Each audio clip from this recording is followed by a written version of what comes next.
Hey, I am Mr. Machek. We need to talk about your credit score and why it's important and how we can take steps to fix whatever's going on in your report. So first of all, let's cover why it's important. Your credit score is basically what the US uses. It's only good for the US. It's not good for Canada and so on. Everyone has their own systems. But it basically shows the banks, are you a trustworthy person? But it goes further than that. Not only does it show the banks who are trying to lend you money, are you someone who's going to repay their debt? But also the insurance companies use it as something against you or for you. Now, what I mean by that is if you have a really bad credit score, you're going to have a statistical probability to be a worse driver. It's crazy, but somehow the insurance company has proven that to be true. And therefore, they're going to charge you higher premiums. Now, not only that, but also if you're going to go and apply for some sort of credit, just like even a temporary credit that you need to really, solve a big problem you have. You might end up having a problem because of a poor credit history. So we can change your credit history. That's the good news. You can always change it. And it does take time sometimes, and usually it does take money. So let's go over what you can do to really improve your credit score. Well, let's start off by saying that if you have late payments, not much can be done except for waiting. So one thing that can be done though, but it doesn't really always work, is, but you can try, right? Is that you can go and you can contest the late payments. And what happens is the credit card companies are required to reply to your request for evidence, for proof of you being late.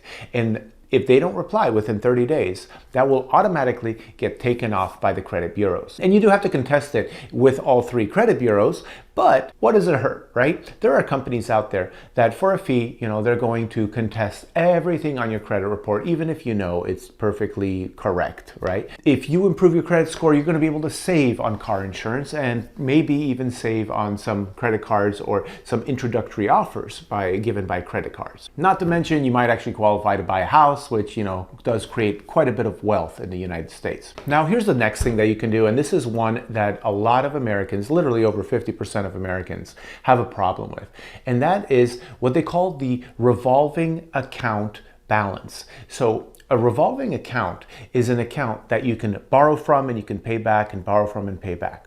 A mortgage, that like a first mortgage, if a 30-year mortgage on your house, that is not a revolving account. That's something that you get one time and you go and you can pay it down. But a home equity line of credit is a revolving account. Credit cards are revolving accounts. So let's just say you just have credit cards. And for example, let's say you have 3 at $1,000 available, to be lent to you. So a total of $3,000 is available to be borrowed by you from these 3 different credit cards. Now, what the credit bureaus do is they see what is your balance at the end of the month. It gets reported once a month. It doesn't have to be at the end of the month, but it gets reported once a month. And they look at your balance. And if your balance is $2,000, then they take the ratio of $2,000 to $3,000. And that is a 66.6% revolving account balance. So on all your revolving accounts, you have the ratio of 66.6%. And that is horrible. That is a really, really bad thing. So you can do 2 things to improve that ratio, because you ideally want it under 30%, but really that's not ideal. I'm sorry, minimally you want it under 30%. But if you really want to improve your credit score, you want it under 10%. Because under 10%, you don't really get dinged on your credit. And you can do that in 1 month. If you just find a briefcase of money, or if you come up with money a different way, you can go and pay down or pay off your credit cards and then have that really better ratio, which then gets reported. And it all takes 30, 60 days, but your credit score will jump. And you can literally have it jump 50, 100 points, depending on, where you're at. If you're at over 50% revolving credit card balances or revolving account balances, then that is like the worst you can be. The difference between 50% and 75% is very minimal to your credit score. So you want to just pay them down, pay them down, pay them down. And one thing I really recommend is that when you're on a mission to be paying down your credit cards, you want to go and actually take those cards and either cut them up, throw them out, or bring him, to your mom's house, or bring him to somewhere else. You want to mail them to a friend to hold them for you. Just package it up, seal it up in an envelope, and just send it off. Because if you have a credit card debt, what we say is that you are not a credit card person. If you can't manage your credit card debt, and that's okay. Most people are not credit card people. That's why credit card companies make a lot of money, is because there's people that do not manage their credit card debt very well. And that's okay, right? Just don't perpetuate the problem. If you're on a mission to pay it off, then stop the use of the cards. Take off all the account auto billing that is on there, and just throw it out and go to a cash basis. And a cash basis doesn't mean you actually have to hold cash in your hand. Cash basis means that you have a budget and you have it in your bank account that all your payments come from. Now, a quick trick that you can do to pay off credit card debt faster, and it works like whatever, 10, 20% of the time, it doesn't always work, is actually call your credit card companies and ask them to reduce your interest rate. Believe it or not, once in a while they have introductory offers where they will reduce it. So what I recommend is just keep calling, make it a regular habit, to call, like, let's just say every week. Now, some agents on the phone will tell you that not only can you do that, but you can also call a, debt management, like a crisis hotline type of thing, whatever they call it. Basically, there's they might have a way to reduce your rates if you just tell them your situation. Now, the bad news about that is that they might cut your whole credit card off, and now your available dollar amount is zero. And if you owe $1,000 on it up to zero, that is really going to damage your credit score temporarily, because once you pay it off, it's back to zero and you're good. Now, they're probably not going to open it back up without a full application, but if you're just trying to get out of debt, that might be a decent idea. Now, what's not a good idea is closing your accounts. This is like the same kind of thing that I just talked about. If you call and you close your accounts because you say, I am not a credit card person and I do not want to have a credit card, which is, very understandable and very reasonable for a lot of people. But what this does for your credit score is it screws it up, okay? Let's just say you have $10,000 in 4 different cards available to you, and you have a $5,000 balance, and you say, well, this is too much.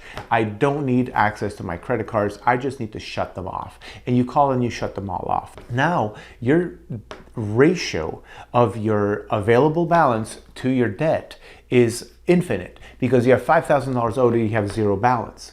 Or if you close 2 of them and you have a $5,000 available credit line, but you owe $5,000, your 50% credit card utilization rate just went to 100%. So don't close it. There's one more thing that happens when you close an account, especially an old one, is that one of the factors that affects your credit score is the age of your accounts. And they take all your active accounts and they see how old are they, and then they, how many months old that they are. And then they add them all up and divide it by how many accounts you have. So the longer credit history you have, the better. So even if let's just say in your 20s, you had great credit, you had plenty of credit cards and everything, but then you closed all those accounts, and now you're in your 40s and you've opened 3 new accounts, it's just like these 3. They don't take the old cards. But if you keep those open, and even if you don't use them, then they're going to take both of these together and add them all up, and you're going to have a really old credit card history or credit history. So don't close your accounts unless you really, really have to. Now, I would understand why some people do close them. If you're not a credit card person and you just continually get yourself into trouble with debt, with credit cards, then yeah, sometimes it's better to take a step back to go 2 steps forward, and that might be a good idea. But aside from that, try to keep them open and put them in an envelope, send them off to, your uncle in Alaska, and tell them not to send it to you unless you call them every day for 3 months straight, 90 phone calls. Just make some silly rule. You could also put it in a safety deposit box or something else. Now, the last thing I'll talk about with your credit report and your credit score is student loan debt. I don't know that much about student loan debt. I'm going to educate myself. But I do know one thing, is that they have government programs for student loan debt. So look into and research everything you can do to get yourself on the government programs. You don't want to have a private loan. because private loans will most likely not be exempt whenever a government issues some sort of forgiveness or something like that. So whatever you do, just do your research and see what you can transfer to government debt. Those are usually lower interest rates anyway. And then when there's, some sort of debt repayment plan that they offer to the masses, you would qualify.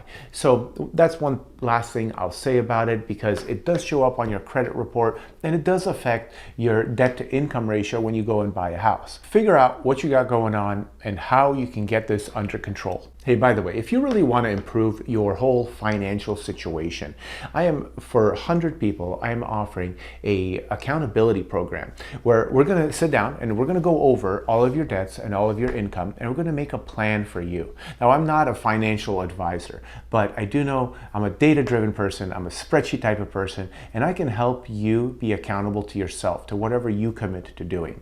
So if you've seen any of these YouTube channels out there that help people create a budget, what they don't do is create a plan that is then followed up with. They just give them a plan and they walk away. I want to have a plan for you to get the success that you deserve. So fill out the form below and we'll get started talking on the phone.